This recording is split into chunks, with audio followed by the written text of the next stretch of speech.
Silicon intelligence और super brain जैसी कुछ कंपनियों ने मरे हुए लोगों का डिजिटल वर्जन बनाना शुरू कर दिया है।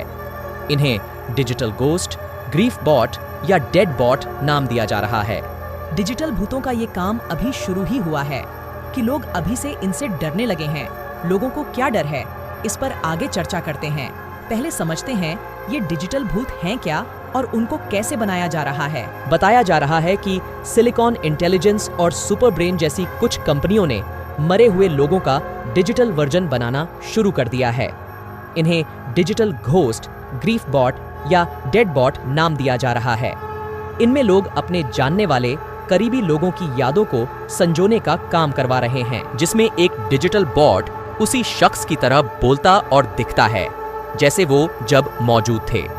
ये बॉट जनरेटिव एआई वाली टेक्नोलॉजी में काम करते हैं। इसके साथ एक और जटिल सा शब्द आता है, large language model, LLM।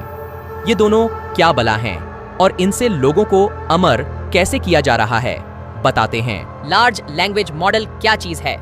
LLM यानी लार्ज लैंग्वेज मॉडल, LLB के बाद की डिग्री से इसका कोई लेना देना नहीं है। दरअसल ये ऐसे डिजिटल मॉडल हैं जो बहुत ज्यादा डाटा या जानकारी से लैस होते हैं।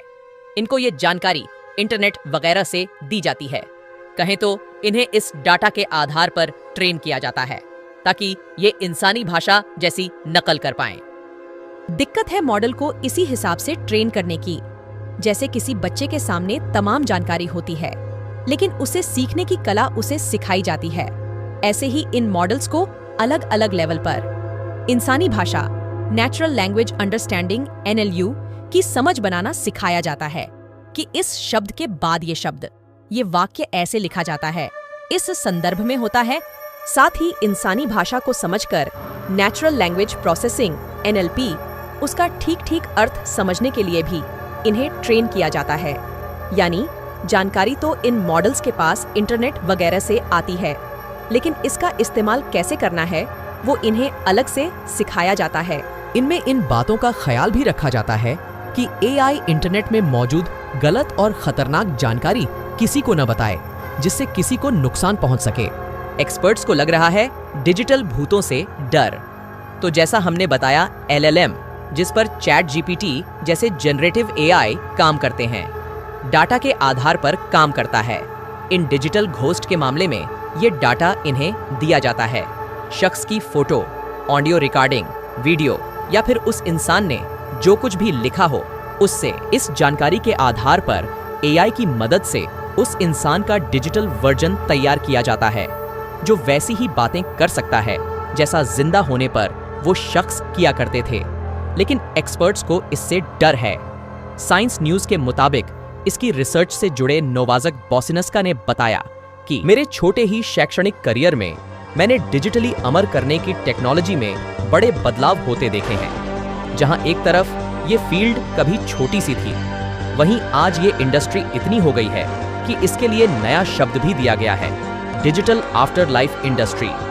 डिजिटल आफ्टर लाइफ इंडस्ट्री एक रिसर्चर के तौर पर मेरे लिए ये आश्चर्य करने की बात है।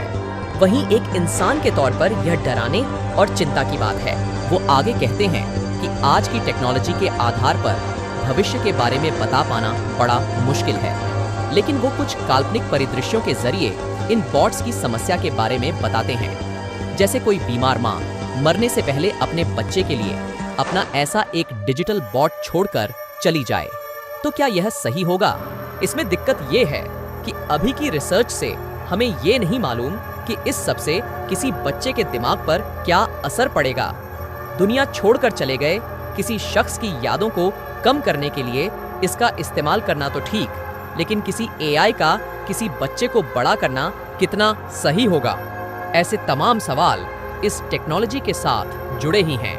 आपको क्या लगता है, इस टेक्नोलॉजी का इस्तेमाल कैसे सही या गलत है? कमेंट में जरूर बताएं। मिलते हैं एक नई जानकारी के साथ, तब तक के लिए धन्यवाद।